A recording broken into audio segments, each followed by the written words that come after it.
Hello students, in this video we'll see an example of an exponential growth model. A function is said to have exponential growth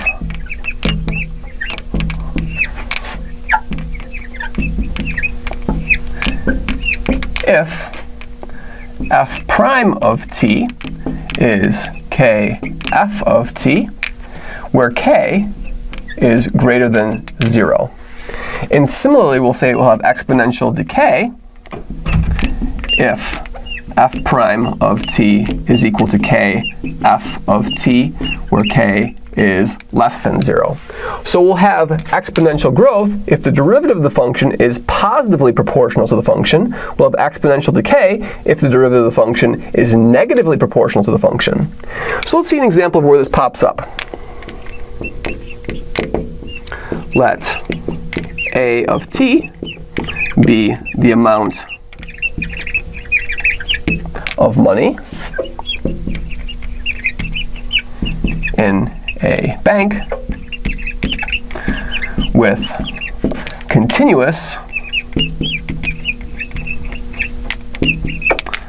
compounding interest.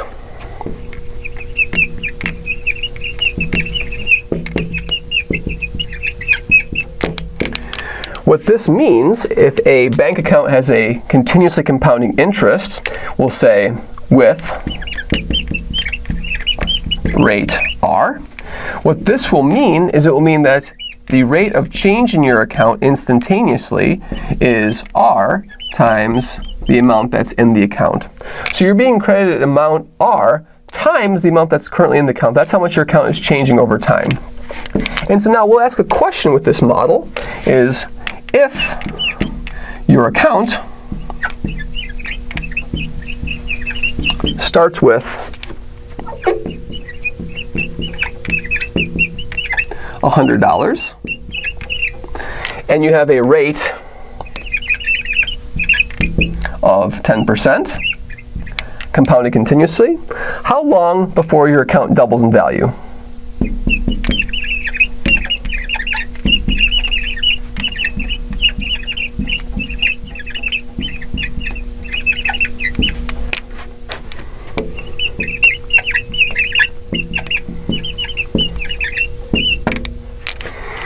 And so here's our solution.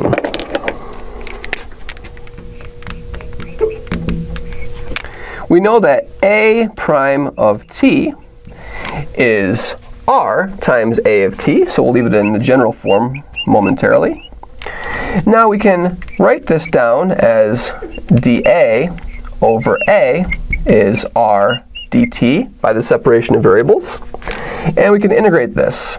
The log of a will be equal to RT plus C, which tells me that A of t will be C e to the RT.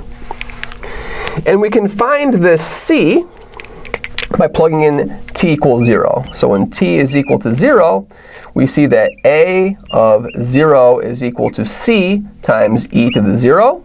Therefore, C is A of 0. And our function a of t will therefore have the following form. A of t will be a of 0 e to the RT. Now for our problem, we know that we start with $100, and I want to figure out the time at which the account doubles. So I want to find t such that 200, which is double of 100, is equal to 100, the initial amount, e to the interest rate, which is 0.1. Now we have to convert it to a decimal. So this percentage, 10%, turns into the decimal 0.1 times t, that's the unknown time. This will tell me that e to the 0.1 t is equal to 200 over 100, which we can simplify to 2. I'll take the log of both sides. This will tell me that 0.1 times t is the natural log of 2. And since 0.1 is 1 over 10, we can multiply by 10 and get that t is equal to 10 times the natural log of 2. At this time, the account will double if you have a continuously compounding interest rate. So this is one of our examples of exponential growth. A typical example of exponential decay will be something like the radioactive half-life or the amount of bacteria that's decaying in a colony. Thank you very much.